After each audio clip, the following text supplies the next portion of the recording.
For my book review, I chose The Martians in Your Classroom: STEM in Every Learning Space.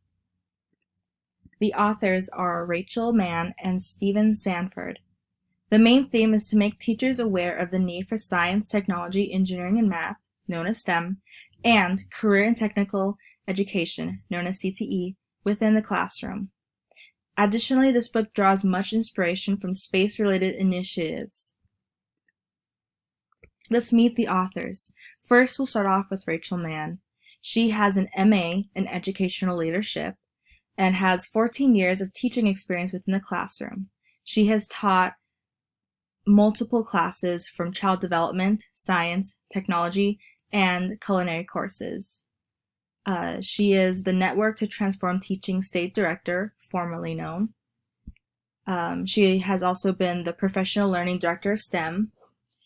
She has also been Arizona State Director for Educators Rising, and she is the founding member of the Council on the Future of Education.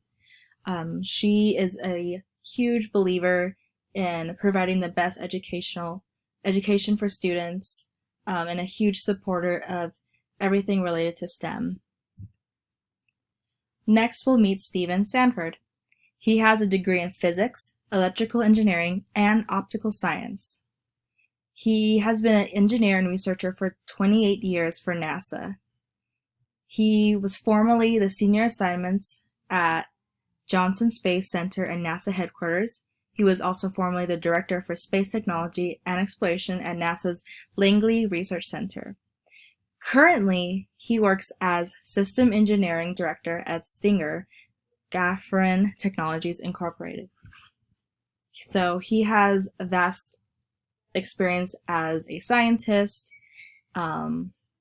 So Rachel Mann, she has a lot of background on working with students and working in the STEM environment, and then Stephen Sanford comes in with his knowledge of space, which we will get into a little bit later. So here is my review on this book. When first reading this book, I was immediately captured by how the book was written. It was not boring like most science books are. This book contained personal stories as well as several stories one might read in a science book. These stories not only inspired me, but also made me think of ways to incorporate STEM lessons throughout the class that would inspire my students to want to learn more. There are many paragraphs in each chapter that made me see how important STEM is within the classroom. As someone who is just learning about how to incorporate STEM in the classroom, this book provided many resources to help aid me in this way. Also, some background on myself. I am very much a musical person. Anything science-y, anything within math has always come at a challenge for me. But this book really made me see that even someone as myself who it's not my strong suit, I can still inspire kids to see the importance of STEM. And I too have seen the importance of STEM learning within this book, which has definitely made me want to go out of my comfort zone so that my students can have the best education possible within STEM. The thesis of the book, what I believe is the thesis is, the purpose of this book is to aid teachers in using space to help students explore, challenge, and prepare for jobs in the field of STEM. Here is the summary of content. This book includes 17 chapters and additionally has further resources at the end of the book to create a learning environment that is suitable for STEM, as well as ways to incorporate experiments in your lessons. This book also contains what is called a launch pad at the end of each chapter, and the purpose of the launch pad is to help the teacher take what they have just read in the chapter and incorporate it into a lesson or have your students critically think about something within science. One of the launch pads was very interesting to me. It talked about how you should give your students a prompt where they can't Google it, they can't look it up anywhere. They have to actually think about it and figure out how to go from point A to point B and how to solve everything. And I thought that was very fascinating because we do live in a very technology-oriented world and everything can be Googled. However, we need to be teaching our students how to critically think. And so that was one of the Launchpad ideas that I really liked and definitely want to incorporate into my classroom. This book also ends with an inspirational quote by someone famous. Some people, including Stephen Hawking, Vice President Mike Pence, and many other famous or well-known individuals. And it's just supporting the STEM projects and the need for continuous exploration and aiding our students in STEM. Here is my analysis, and it's focused primarily on the thesis, which is the purpose of this book, is to aid teachers in using space to help students explore, challenge, and prepare for jobs in the field of STEM. So first off, we're going to talk about Martians. Here's a quote from the first chapter. It says, "Students in your classroom may sometimes seem like alien life forms. In reality, they are experiencing the world and education in a way that is so vastly different than what we experience that it might as well be on a different planet." And this quote is talking about our students in the classroom. It's talking about how we will, as teachers, bring in the STEM projects, and this can be something that's completely different, completely new to them. It can seem intimidating at first, but as teachers, we're going to come alongside them and help them discover something new in the world of education,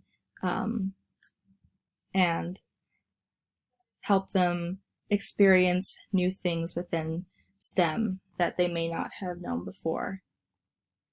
The next thing is the learning process. It says, "Kids are natural explorers and problem solvers. Much of what looks like play is where real learning happens." There is a theorist, his name is Piaget, and his big theory for child development is children learn by playing. And I wholeheartedly agree with this, and I believe this quote supports the learning process that kids go through to challenge what they're doing and to learn more from what they're doing. STEM is all about trial and error and putting something out there and learning from it, whether you're with a team or by yourself. The learning process in STEM is just all about doing it. There's no written rule of how to do it sometimes, like with certain projects, but you're just getting your kids to explore and problem solve, critically think. Sometimes there may not be a clear answer, but by doing it, you will achieve that answer in the end. Next is support for the teachers. This is very important because not many teachers are prepared enough for STEM projects because the technology is constantly advancing. Here is a quote from one of the later chapters, and it says, "West MEC provided the training and instructional coach to assist Mr. Timmons with writing lesson plans, learning how to manage a classroom, and delivery of instruction to ensure that he had the support needed to be successful in this new role." It is very important that teachers get the training and the help that they need to help students be successful in STEM projects, how to be successful in exploring and challenging what they are learning. And here is the teacher's role in all of this. It says, we create the future by educating those who want to build it. Space and the lure of exploring new frontiers is the wow factor that makes STEM cool and appealing. So first you need teachers to get the support that they need, and then you start implementing what you know and helping them build off of a hypothesis and seeing where it goes. And it's really important that teachers get the resources that they need so that STEM does seem cool and appealing. If you're using outdated lesson plans, you're using outdated technology materials, it's going to seem boring. Kids will not want to explore and challenge themselves. They won't be prepared for jobs that require STEM. So that's really important that the teachers build an environment for their Martians to explore and create and learn. In conclusion, this book was quite fascinating. I know very little about STEM, and this really opened my eyes to the possibilities that STEM projects can create. It's very important for me as a teacher to make sure that I'm staying up to date with technology. I'm staying up to date with what's going on in science, what's going on, what new discoveries are happening within math, within technology, within engineering, because I don't know if I'm going to have the next scientist in my classroom. I don't know if I'm going to have the next mathematician in my class. So I need to make sure that I am sparking every single bit of curiosity that I can. I have no complaints about this book. Again, I did not know quite much about STEM at first. So I'm going off of just a newbie with this book. However, it's very inspirational. Definitely something that I will keep next to me and reference when I want to challenge my students a bit more within science, technology, engineering, and math. And honestly, I highly suggest that every teacher reads this, because we do live in a world where STEM is very important, and we want our world to continue to keep progressing rather than staying stagnant in where they are. And here are my references, and thank you for listening.